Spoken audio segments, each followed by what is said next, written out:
Hello class. चलिए बच्चों, आज हम उस अधूरी कविता क्या थी हमारी। पिछली बार जब मैंने आपको बताया था, कविता थी हमारी धरती को हम स्वर्ग बनाए। आधी कविता का वाचन करवाया था और आधी कविता मैंने समझाई थी। आज हम उस कविता को पूरा करेंगे।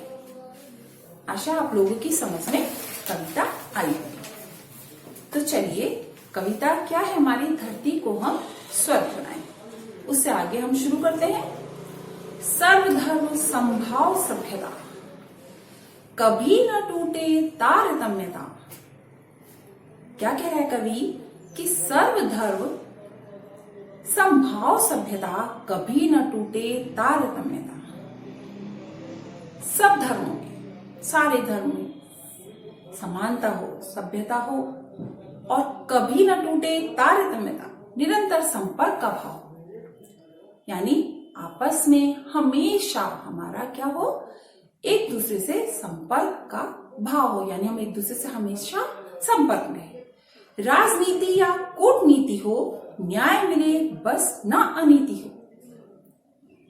चाहे वो राजनीति हो, राजनीति का क्षेत्र हो, या उसके अंदर कोई छिपी हुई चाल हो। कूटनीति मतलब छिपी हुई चाल हो।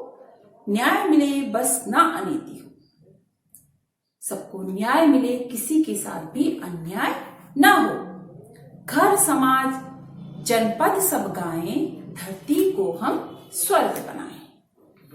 घर समाज जनपद सब गाएं, यानी घर हो, समाज हो, पूरे जिला, जनपद मतलब जिला, सभी लोग एक होकर गाएं, धरती को हम स्वर्ग बनाए। यानी सब के अंदर, सब में एकता होनी चाहिए। सब धर्म वाले, सब धर्म के समान धर्म को माने, सभ्यता हो, सबके भाव समान हो, कभी भी संपर्क ना टूटे। निरंतर क्या है, संपर्क का भाव रहे, एक दूसरे से हमेशा संपर्क का भाव रहे। चाहे वो राजनीति का क्षेत्र हो या कूटनीति, चाहे उसमें कोई भी छिपी हुई चाल हो। ठीक है। न्याय मिले बस अनीति ना हो, सबको न्याय मिले। कवि क्या कह रहा है कि सबको न्याय मिले, किसी के साथ भी अन्याय ना हो। घर समाज जनपद सब गाएं, धरती को हम स्वर्ग बनाएं। घर हो, अपने घर से, मतलब कोई भी चीज का सुधार हम कहां से कर सकते हैं, अपने घर से। यदि हम अपने आप में, अपने घर पे किसी भी चीज को समझें, उसका मान सम्मान करें, तब हम समाज में, पूरे जिले में, तब हम कोई भी कार्य को अच्छी तरह से कर सकते हैं। धरती को हम स्वर्ग बनाएं। आए हम सब मिलकर इस धरती को स्वर्ग बनाएं। षड रिपु ओ त्रिदोष सब भागे, वहीं सवेरा जब हम जागे। षड रिपु और त्रिदोष, त्रिदोष मतलब कफ के तीनों दोष क्या है, सब भागे। ठीक है। रिपु मतलब क्या होता है, दुश्मन। ये क्या है, षड रिपु और दोष, ये त्रिदोष, जो दोष हैं ये सब भाग जाएं। ये त्रिदोष है जो भाग जाएं। वही सवेरा जब हम जागे, वहीं से सवेरा हो जब हम अपने जाग जाएं, यानी हम जागरूक हो जाएं। जागने का मतलब हम सब इन सब चीजों के प्रति जागरूक हो जाए, वही सवेरा। हम कहते हैं जब जागे तब सवेरा, यानी हम इन सब चीजों के प्रति जब जागरूक हो जाएंगे तभी सवेरा होगा। ना निसर्ग से करे छलावा, ना निसर्ग से करे छलावा, दुर्व्यसनों को न दे बढ़ावा। निसर्ग मतलब प्रकृति, छलावा मतलब धोखा।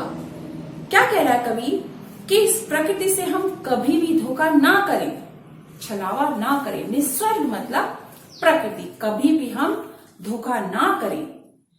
दुर्व्यसनों को न दे बढ़ावा, गुरु त्रिदेव को शीश नवाएं, धरती को हम स्वर्ग बनाएं। कवि कह रहा है कि हम इस प्रकृति के साथ कभी भी छलावा ना करें, हम कभी भी अपनी प्रकृति को धोखा नहीं देंगे, बुरी आदतों को हम कभी भी बढ़ावा नहीं देंगे। हम सब क्या प्रण करते हैं कि हमारी जो दुर्व्यसन यानी बुरी आदतें, इनको हम कभी भी बढ़ावा न दें। गुरु त्रिदेव को शीश नवाएं।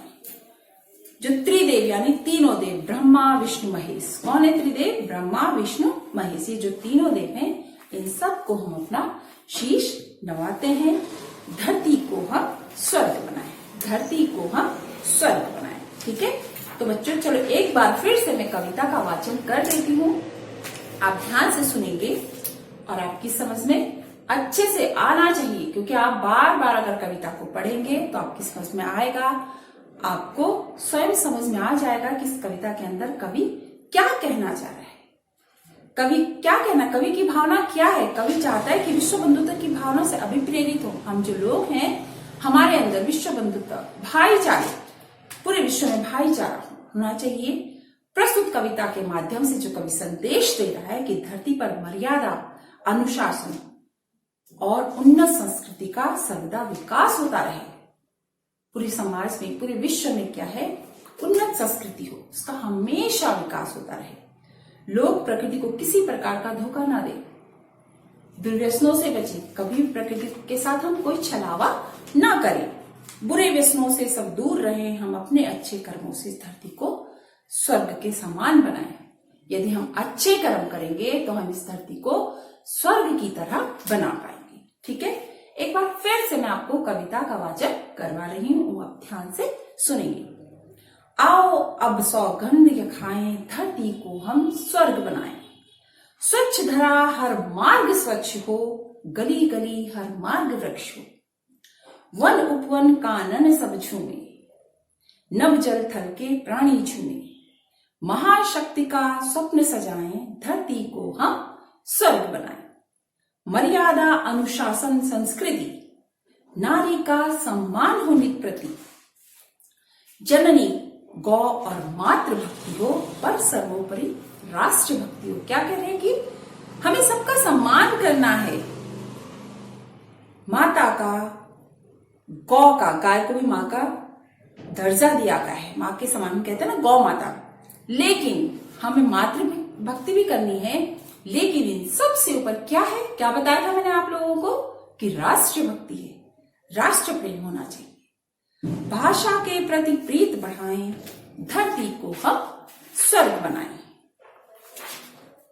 सर्वधर्म सद्भाव सभ्यता, कभी ना टूटे तारतम्यता।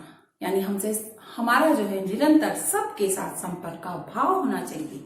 राजनीति या कूटनीति हो, न्याय मिले बस अन्याय ना मिले, किसी के साथ भी अन्याय ना हो, न्याय मिले बस अनीति ना हो। घर समाज जनपद सब गाए, धरती को हम स्वर्ग बनाएं। षड्रिपु और त्रिदोष सब भागे, जो दोष हैं, जो हमारे, हम किसी के प्रति शत्रुता का भाव रखते हैं, जो हमारे अंदर दोष हैं, ये सब भाग जाएं। वही सवेरा जब हम जागे तभी सवेरा हो, ना निसर्ग से करे छलावा। यानी हमें प्रकृति से कभी भी छलावा नहीं करना चाहिए। दुर्व्यसनों को ना दे बढ़ावा, बुरी आदतों को हमें कभी भी बढ़ावा नहीं देना चाहिए। गुरु त्रिदेव को शीश नवाएं, जो तीनों देव हैं, तीनों देव कौन से हैं, ब्रह्मा, विष्णु, महेश, ये तीनों देव को हम अपना शीश नवाते हैं।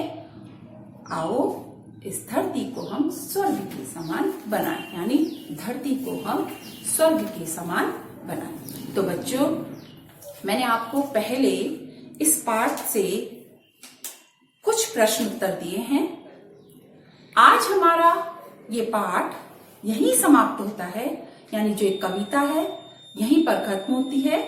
और जितने भी प्रश्न मैंने आपको दिए आप लोगों ने किए हैं, लेकिन आप लोग कार्य करने के साथ साथ इतना अवश्य ध्यान दें कि साथ साथ आप याद भी करते जाएं, चाहे वो कविता हो, शब्द अर्थ हो या प्रश्न उत्तर। यदि आप साथ साथ याद करते जाएंगे तो आपको परीक्षा में कोई भी परेशानी नहीं होगी। ठीक है, क्योंकि एक साथ आपके पास बहुत सारा काम हो जाता है।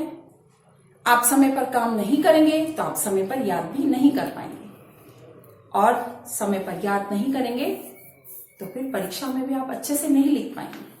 तो जितना भी आपको कार्य दिया जाता है, जिस दिन पर आपको कार्य दिया जाता है और जिस डेट पर आपको कार्य जमा करने के लिए कहा जाता है, आप उसी दिन अपने उस कार्य को मुझ तक भेजें और सही तरीके से लिखें।